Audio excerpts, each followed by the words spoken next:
Hello and welcome, Desert Mountain members, to another edition of the Desert Mountain Podcast. My name is Michael Craven, and I am joined by the wonderful, terrific Kim Atkinson. Hello, Kim. Wow, you keep adding more adjectives every week. Hello, Michael.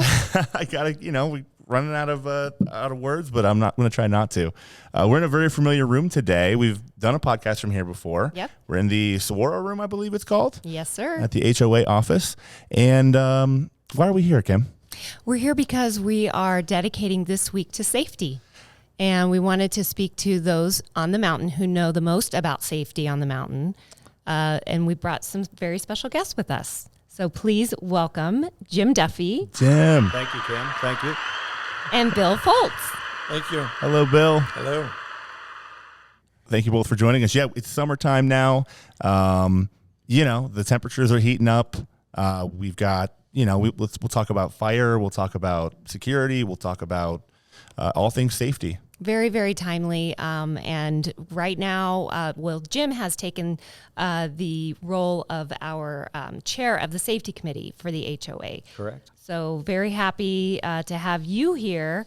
And we're so lucky to have so many talented members from all different walks around the mountain working with us and partnering with us. So, Jim, your background is in the military as well as security and safety. So Yes. Tell us more about that. Well, I spent almost 24 years in the United States Army doing intelligence, counterintelligence work, more specifically. Thank you for your service. Just put that out there. I appreciate it. Really do. Speaking of that, we just had a Tee It Up for Troops here on the mountain, which was 5 Medal of Honor winners were here. So talk about honored. The club did a great job. Incredible. That. Yep. So following the Army career, started my own business. We primarily support government contracts. Moved out here going on 5 years. And somehow ended up in a security role with the HOA. I think Bill might have had something to do with that. A little bit of this. Yeah, a little bit of that. But enjoy every minute. Great people, work with great staff members, great volunteers. Fantastic. And no one knows more about security and safety on the mountain than Bill Fultz, who has been very, very supportive of the club and helping us with our podcast today with a big smile on his face. So thank you, Bill. You're welcome. Glad to be here. And how long have you been at Desert Mountain? 21 years. 21? Yeah. Goodness gracious. I'm legal now. Perfect. You're in. And so being prior to your career at Desert Mountain, though, on the police side of things, tell us a little bit about your background. I worked a little over 25 years in the municipal police department. Very similar to Scottsdale. It was in Oklahoma. Oh, good. And when I retired from there, I went to San Antonio and managed a regional police academy for 5 years. And then from there, I moved to Arizona. How did you find Desert Mountain back then? It was by accident. It really was. We I was can all just tell moving that here. same story. Everybody. Yeah. It was, and actually came in with Pinkerton Security at the time, and then to Securitas, and then over to CCMC on the association side, managing the security operations here. Awesome. Well, thank you for coming today. Yeah. Very good. Glad to be here. All right. So we're going to kind of talk about fire safety first. And we just initiated our no smoking guidelines on the golf courses last week. So we put all those signs and flyers out there. So you see those on the golf courses. And the HOA is initiating a Firewise designation. So I'm hearing a little bit more about that. Yes. And I know, Jim, you've been very active with Bill and his team on putting this together. So what is the Firewise initiative? So the Firewise initiative is a community-wide program at the national level. In order to become a Firewise community, all of our villages will go through a process of clearing their area of land, whether it's a lot, a home, in connection with the HOA will help, fire department assistance, and there's a process that will begin in 1 June. We'll have a website tab on our website that fully explains it. Again, we have 3 captains with the Scottsdale Fire Department supporting us. So I'm sure we'll talk a little bit more about it here. Bill, what else you have to say about it? Right. So the process. So there's like 4 different pillars, or there's different areas that are kind of a criteria that makes a community Firewise. Yeah, what we've decided, because Desert Mountain is so large, we're kind of breaking it up village by village. If we just did it all at one time, it's going to overwhelm the fire department and us as well. So we're going to be averaging about 3 villages a month starting in June, and inviting them to start participating in this. If somebody wants to start early, they can certainly do that. Our website will be live by the 1st of June with the Firewise information in it, and it has an email and phone numbers that they can call the association offices and get more information if they need it.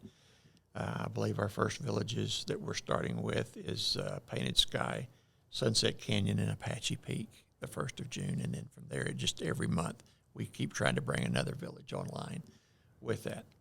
And we're just looking for landscaping, right? Like tree cutting back on things. Is that kind of what we're going for? Firewise is basically all about building a defensible space on your property, even if it's a vacant lot. It's not just about your lot, your home. It's about the whole community. For those of our homeowners that have been here for a while, probably remember the complex fire back in 2005, I believe it was. At that time, was the 2nd largest in Arizona state history. And it gets kind of scary when that is just over the top of the hill from where we're at. But to answer your question, the homeowners need to build a defensible space. They look at a 5-foot area around your house immediately, and then they go out another 15 feet. It's really a pretty simple process. You want to remove your invasive plants. You want to raise the canopy on your trees. And if there's any dead items on your lot, they want that removed as well. It's a little bit different if you just have a vacant lot. You obviously don't have a defensible space because there's not a structure there to defend. But you do want to remove the invasive material. The dead material you can leave on your lot because that can be habitat for wildlife that's still there. And that's basically the difference. Now, they do ask as we go into this, because we are on the side of a mountain, we have some washes and some drainage areas. And they're concerned if a lot owner or homeowner has a wash attached to their property, that they do everything we just described, but before they touch that wash, the fire department would like to talk to them about what to do. They may want you to take the invasive plants out, but at the same time, that may be stopping erosion in that wash. So it's a little more of a sensitive area that they want to look at. The other thing they don't want people to do is just go in and just clear everything out. Right. We need the vegetation. It's there for a reason. Sure. Yeah, and the HOA for our portion, we clear the first 8 feet along every road in the community. So even if your house is situated there, that first 8 feet is going to be taken care of by the HOA. And then what the Captain Hunter told us last week, which I thought was really good, Bill described the 5 and the 15 feet. In addition to that, what we're doing is we're reducing fuel for the fire, and we're allowing firefighters to do their job. So in simplistic terms, that's what Firewise is all about. And look forward to 100% participation, and excited to do this with the community. And how does the fire department interface with each homeowner? Do they schedule visits, or how does that work? What they're going to do for Desert Mountain, because of our size, it's a scope of project basically for them. So the homeowners will go to our website. There is an abatement form. So once they get their landscape done for their house or their lot, they fill this form out and they email it to us. We track all that information, and they have a couple of trigger points that they want us to notify the fire department when we get to that in each village. at which time they will come out and inspect the entire village and see if we're still doing everything what we need to do, how much more work needs to be done. And then as it progresses a little further along, they'll come out for a second inspection. For them to respond to over 2,000 lots and homes, that's more than they can do individually. But by the village. But with the washes that we were talking about, they will come out on some of those. Okay. And look at them and see what they need. They may even bring in somebody from stormwater management to look at the situation as well. So how many villages are we, Bill? We're 33. 33 villages. So what does that timeline look like? How do we think long this will take? Well, the original deal was 3 years. Okay. We're a little more aggressive and hopeful. Ambitious. Yes, that our owners will jump in and help us with that. The rollout plan that we have goes for about 13, 14 months at 3 villages a month. Yeah. But like we said earlier, if someone says, hey, I want to do this and I want to do it now, go ahead, get started on it. But just for communications with everybody, it's just easier to do it in a rollout fashion. It's a no-brainer, really. I mean, it's because, when you talk about the advantages, you're protecting your own house, you're protecting your neighbor's house, you're protecting the community. And we talked about there are a couple of other advantages potentially, right? Like insurance or property values, things like that. Yes, we highly we recommend everybody contact your insurance company first of all, and see if there is a discount available. We have contacted some, USAA being one of them, that does offer a discount for it, but it is independent to the individual and the insurance company. So, and as far as value of the home, well, you've prepared the home for safety, and I don't know what value you put on that, but it would certainly be on my line item list was I to start selling my home. So I think it's a wonderful thing. We feel on the HOA side, we're trying to keep up with the club. The club wants to be that club of excellence, the best club in the world. Well, as part of that, Firewise community is something we need to do.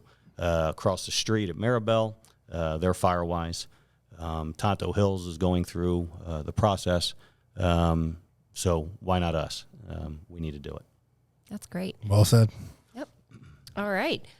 So in addition to all the fire safety that they're rolling out, the calendar says it's also Police Appreciation Week. Yes. And I think nationwide there's a lot of celebrations and a lot of recognition that's happening on behalf of police departments all over America. I know we have an excellent relationship with our local police department. And Bill, how does that interface? How do we coordinate with our local police departments here?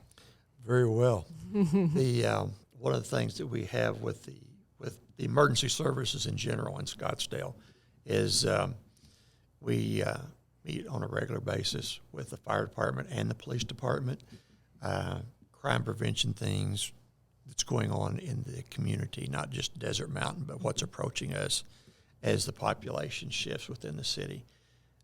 We train with both entities. Anderson Security is who we contract our services with, and all of our security officers are emergency medical response trained, which is one level below EMT. Since we implemented that program, the team has saved 5 lives in Desert Mountain. That's incredible. Most recent, just in the last couple of weeks. Wow. And that's amazing. Even the fire department is impressed with that and wish there were other communities that would model their system after ours. But and we may have a 6th one in the mill. There's a criteria that has to be met before we say we've actually saved someone's life, and we work with the fire department on that. Here's what we did. We interacted with them, and we did this till the paramedics and everybody could arrive on scene. And if everybody is in agreement, we've met that criteria, then we recognize staff for having saved someone's life. Wow, that's impressive. First responders having that service right in your own backyard is just a huge benefit to our residents and our members. One of the things that we've done with the fire department is when we started working with all of this training and improving our security services for the community, we actually placed some of our security radios in a couple of the fire trucks that are closest to us. So right now, if a homeowner calls 911 and says, I've got a medical emergency at my home, then what we do with the fire department, obviously they send the fire truck, paramedics, ambulance, whatever's needed to the scene, but then they come over on our radio frequency and dispatch our security guys to that home because we can typically get there quicker than they can. And that's been valuable alone. If we get there and someone says, hey, I've got someone that's fallen in my house, our security team gets there and says, they didn't just fall, this is a cardiac arrest or whatever, then they can start their steps to save someone's life. At the same time, we have direct radio communications to the captain on that fire truck. He may want to put a helicopter on standby before they ever get on scene. And then the transition was one of the things that they recognized on the last life that was saved, is how we transitioned from what we're doing to what they do. Even our AEDs are compatible with what they do. So obviously they have the next higher level of medical care and treatment that they can do, but the smoother we transition from what our team can do to what they can do, it makes it better for the patient in the long run. That's so important to keep in mind because, a lot of times security will get a bad rap. They're looking for speeders or, whatever. No, these guys are our first line of, our first responders right here at Desert Mountain. So we're really fortunate to have them. And they remove snakes from your house, too. They will. That's never a bad thing. That is not a bad thing. I think it's important to remember everything they do. In talking to one of the officers the other day who came to us from another community, he was intrigued by the amount of things in various, whether it's running traffic, entry procedures, snakes, assisting people in need. They have a to-do list that's quite long. Yes, and I think it goes unrecognized sometimes. Mm-hmm. So really they do an outstanding job, and probably we have the best team available, really. That's fantastic. That's just peace of mind, I think, for everybody. I agree. And kudos to the leadership here and to Bill and your team that oversees them and helps them through and getting them connected with our local authorities. It is a very integrated system that's in place. So, and it's teamwork all the way around. Really, I think we've covered a lot of excellent information in terms of fire safety and what our residents can expect with the Firewise program. It's going to be a nice rollout. Yes. Few villages at a time. The community's website will have all the information that they need to become certified and go through the steps and the processes there. Right. Yeah. One additional thing is we do meet with the Council of Presidents, who have all approved this as well. So I want to thank them as well because that's individuals in the community helping us out. And I would say that's another thing that's a blessing within Desert Mountain, but also it does take longer to get things through one village. It literally takes a village, right? One village at a time. So to get that kind of coordination is exceptional. Great so example. That's it is really good to hear that you're working through that with everybody. So, Yep. Right. Well, between the Firewise program, between our amazing security staff, our relationship with Scottsdale PD, you can never maybe prevent every single catastrophe, but you got to think we're probably in pretty good shape from a safety standpoint. Would you agree with that, Jim? Absolutely, and luckily we have a community that is proactive. Yeah, which is key word. We don't stand on our laurels. We move out and try to get that next security fix in line.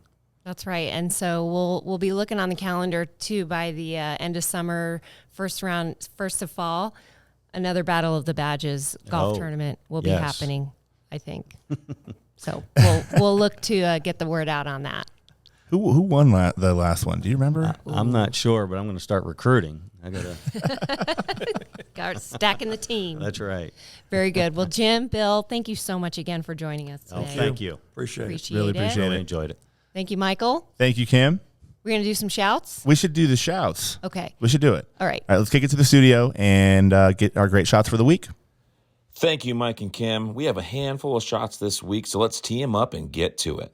Norbert Brinkhaus on Sunday, May 15th, an eagle on number 5 Apache. Audrey Zeri, Sunday, May 15th, a hole-in-one on number 2 Cochise. David Rasich, Monday, May 16th, a hole-in-one on number 7 Geronimo. Jim Alexander, Monday, May 16th, an eagle on number 18 Outlaw. And Karen Simmons, Wednesday, May 18th, an eagle on number 13 Outlaw. Great shots, members. Looking forward to seeing more next week. Mike and Kim, back to you. All right. Thank you very much. Always amazing to see how many great shots there are, even during summer season. They still keep coming in. The hotter it gets, the longer they hit. They just keep going. I love it. I love it. All right. Thank you both so much. We really appreciate you joining us. And Thank you. Thank you. Thank you. Thank you. Yes. Thank you, members. Thank you, members. We will see you around the mountain.